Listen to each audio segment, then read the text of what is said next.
Illuminati एक ऐसी रहस्यमयी सोसाइटी जो एग्जिस्ट भी करती है और नहीं भी। जी हाँ, यूं तो इसके एग्जिस्टेंस को 300 साल से भी ज्यादा हो चुके हैं, लेकिन आज तक लोगों ने बस इससे जुड़ी कहानियां ही सुनी हैं।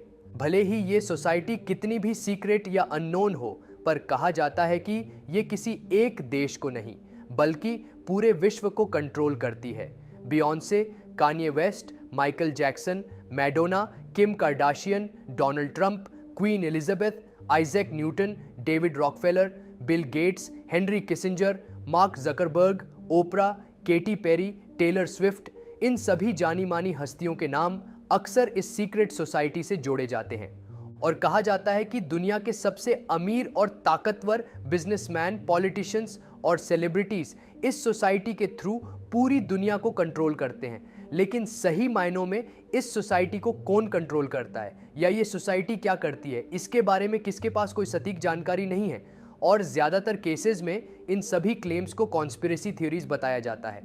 पर जो भी हो, इस सीक्रेट सोसाइटी की एग्जिस्टेंस को आज के दौर की सबसे कॉम्प्लिकेटेड कॉन्स्पिरेसी थ्योरीज में से एक है। और तो और आज जब भी लोग इसका नाम लेते हैं तो अक्सर वो इसको Satan's, parallel world, aliens, Saturn worship और डीमंस से जोड़कर देखते हैं।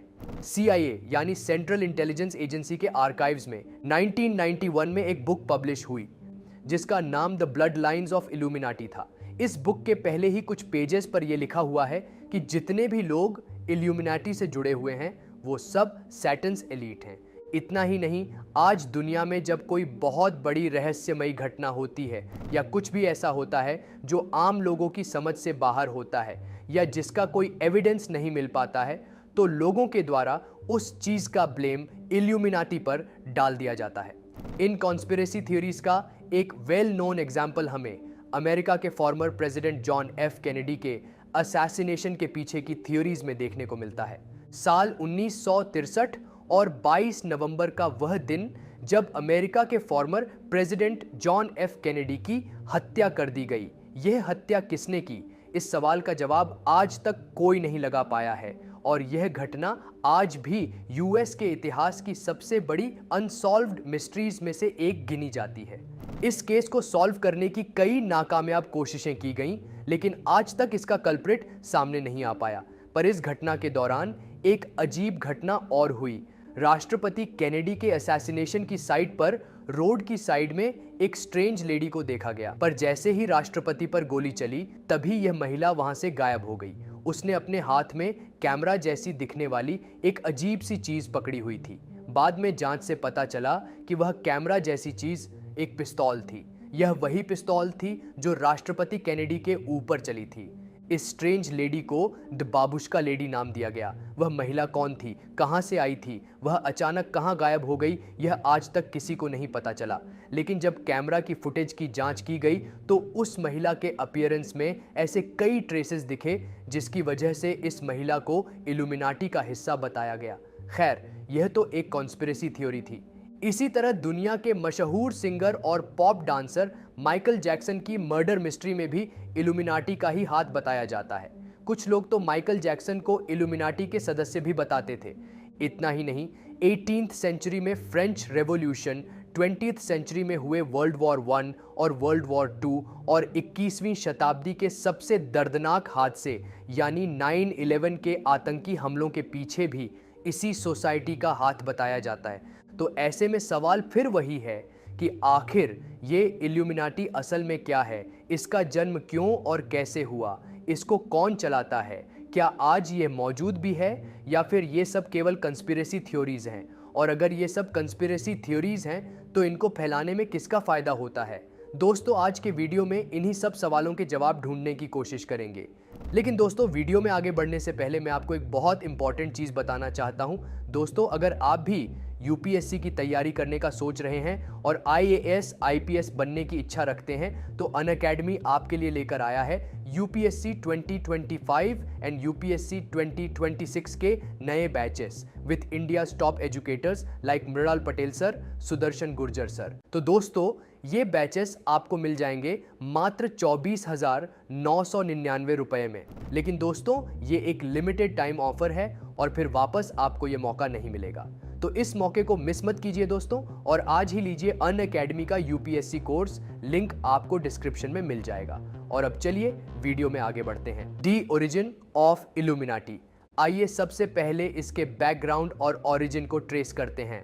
तो बात है 18वीं सदी की। जर्मनी के बवेरिया प्रोविंस में इंगोल्स्टार्ट नाम का एक छोटा सा शहर हुआ करता था। इस शहर में एडम वाइसहॉफ्ट नाम के एक मशहूर प्रोफेसर रहा करते थे। असल में एडम वाइसहॉफ्ट का जन्म 1748 में हुआ था। इन्होंने 1773 में कैनन लॉ के प्रोफेसर के तौर पर कैथोलिक यूनिवर्सिटी ऑफ इंगोल्स्टार्ट में पढ़ाना शुरू किया। कैनन लॉ एक तरह की गाइडलाइंस का कंपाइलेशन था, जिनको चर्च की रिलीजियस अथॉरिटी के द्वारा रिलीजियस ऑर्गेनाइजेशन की गवर्नमेंट को रन करने के लिए फ्रेम किया गया था। एडम वाइसहॉफ्ट चर्च लॉज के एक एकेडमिक एक्सपर्ट तो थे, लेकिन वो खुद कोई क्लर्जी नहीं थे। एडम वाइसहॉफ्ट एनलाइटनमेंट मूवमेंट के एक क्लोज फॉलोअर थे, लेकिन उस समय उनकी यूनिवर्सिटी और बाकी यूरोपियन देशों में जेजुइट्स यानी हार्डकोर क्रिश्चियंस और मिशनरीज का राज चलता था। जेजुइट्स आम लोगों पर अपना कंट्रोल एस्टैब्लिश करना चाहते थे। लाइफ के हर पहलू पर चर्च का डोमिनेशन देखने को मिलता था। लोग धर्म के खिलाफ नहीं बोल सकते थे। चर्च के डेस्पोटिक रूल के आगे रीजन और साइंस की कोई वैल्यू नहीं थी। ये लोग अंधविश्वास को बढ़ावा देकर क्रिटिकल थिंकिंग और साइंटिफिक रीजनिंग को खत्म करना चाहते हैं। लेकिन एडम वाइसहॉफ्ट इस सब से अग्री नहीं किया करते थे। वो चर्च की डोमिनेंस से खुश नहीं थे। वो इसको ऑर्गेनाइज्ड रिलीजन कहते हैं। उनका मानना था कि विज्ञान और धर्म एक दूसरे के खिलाफ नहीं है, बल्कि ये एक दूसरे को कॉम्प्लीमेंट करते हैं और लोगों को दोनों डोमेन्स में फुल लिबर्टी दी जानी चाहिए। अपने इन्हीं रेवोल्यूशनरी आइडियाज को बेस बनाकर वे एक नए वर्ल्ड ऑर्डर का निर्माण करना चाहते थे। अपने इसी मकसद को पूरा करने के लिए प्रोफेसर एडम वाइसहॉफ्ट ने अपनी यूनिवर्सिटी के 4 स्टूडेंट्स के साथ मिलकर 1 मई 1776 को ऑर्डर ऑफ इल्यूमिनाटी नाम की एक ऑर्गेनाइजेशन को फॉर्म किया। ये लोग खुद को परफेक्टिबिलिस्ट कहते थे। परफेक्टिबिलिस्ट उन लोगों को कहा जाता था जो समाज को परफेक्ट बनाने के लिए उसमें बड़े बदलाव लाना चाहते हैं। इसीलिए इन्होंने जो सोसाइटी फॉर्म की उसका नाम पहले द ऑर्डर ऑफ परफेक्टिबिलिस्ट्स पड़ गया, लेकिन बाद में इसका नाम बदलकर द ऑर्डर ऑफ इल्यूमिनाटी रख दिया गया। तो एडम वाइसहॉफ्ट के इन्हीं आइडियाज और रेवोल्यूशनरी जील के चलते इल्यूमिनाटी का जन्म हुआ। तो दोस्तों, अब हमने इसका ओरिजिन तो देख लिया, लेकिन अब सवाल ये है कि आखिर इसका नाम इल्यूमिनाटी क्यों पड़ा। दोस्तों, इसकी भी अपनी एक अलग इंटरेस्टिंग कहानी है। असल में इल्यूमिनाटी शब्द का ओरिजिन लैटिन वर्ड इल्यूमिनेटस से हुआ है। लैटिन वर्ड इल्यूमिनेटस का मतलब होता है एनलाइटेंड या फिर इल्यूमिनेशन। इस टाइटल से आप समझ सकते हैं कि इसका रिलेशन एनलाइटनमेंट के प्रिंसिपल से था। यानी इल्यूमिनाटी का मतलब कुछ ऐसे लोगों का ग्रुप था जो खुद को एनलाइटेंड समझते हैं। एनलाइटनमेंट का मेन मकसद खुद को एजुकेशन और रीजन के थ्रू इग्नोरेंस से बाहर निकलना था, और एडम वाइसहॉफ्ट यही तो चाहते थे। वो उनकी सोसाइटी को चर्च के एक्सप्लॉयटेटिव रूल से बाहर निकालकर लोगों को साइंस, रीजन और नॉलेज से एनलाइटन करना चाहते थे। Decoding illuminati. तो दोस्तों, अब आप इल्यूमिनाटी शब्द का मतलब और इसके ओरिजिन को तो समझ चुके हैं। अब आइए इसके सबसे प्रोमिनेंट फीचर यानी इसके सिंबल की बात करते हैं, क्योंकि इसका सिंबल इसकी अंडरलाइंग फिलॉसफी के बारे में बहुत कुछ एक्सप्लेन करता है। पर इसके सिंबल से जुड़ी भी बहुत सी अलग अलग कहानियां हैं। लोग अक्सर इल्यूमिनाटी को इस सिंबल से एसोसिएट करते हैं। इस सिंबल में एक ट्रायंगल के अंदर एक सिंगल आई दिखाई देती है। इस सिंबल को द आई ऑफ प्रोविडेंस या फिर ऑल नोइंग आई का टाइटल दिया गया है। पर यह सिंबल हमेशा से ही इल्यूमिनाटी का नहीं था, बल्कि ये आई सिंबल उनसे भी पहले फ्री मेसन्स ग्रुप के द्वारा अडॉप्ट किया गया था। फ्री मेसन्स एक और सीक्रेट सोसाइटी थी जिसकी शुरुआत इल्यूमिनाटी से भी पहले हुई। बल्कि सोर्सेज की माने तो इल्यूमिनाटी के गठन की एक वजह फ्रीमेसनरी सोसाइटी ही थी, लेकिन फ्रीमेसनरी का ये सिंबल इल्यूमिनाटी की विचारधारा से थोड़ा अलग था। फ्रीमेसन के सिंबल का मकसद ये दर्शाना था कि भगवान की आंखें हमेशा आपको देख रही हैं, इसलिए आपको ह्यूमैनिटी को अपनाना चाहिए। और इसी क्लैश की वजह से इल्यूमिनाटी ने अपने लिए एक अलग सिंबल अडॉप्ट किया और इल्यूमिनाटी के इस नए सिंबल का नाम था द मिनर्वल आउल या फिर द आउल ऑफ अथीना। इसका नाम ancient goddess of wisdom Athena के नाम पर पड़ा। तो इससे हमें पता चलता है कि कैसे सिंगल आई वाला सिंबल रियलिटी में इल्यूमिनाटी को बिलोंग करता ही नहीं है, बल्कि लोग इग्नोरेंस की वजह से इस ऑल नोइंग आई के सिंबल को इल्यूमिनाटी का सिंबल मानते हैं और उन्हें जहां भी इस सिंबल से मिलता जुलता कुछ मिल जाता है तब वो उसे इल्यूमिनाटी से जोड़ देते हैं। बल्कि यहाँ एक मज़ेदार बात तो ये है कि ये सिंबल सही मायने में तो फ्रीमेसनरी सोसाइटी का भी नहीं है। जी हाँ, आपने सही सुना। ओरिजिनली ये आई सिंबल रेनेसांस के दौर के क्रिश्चियन सिंबल से निकल कर आता है।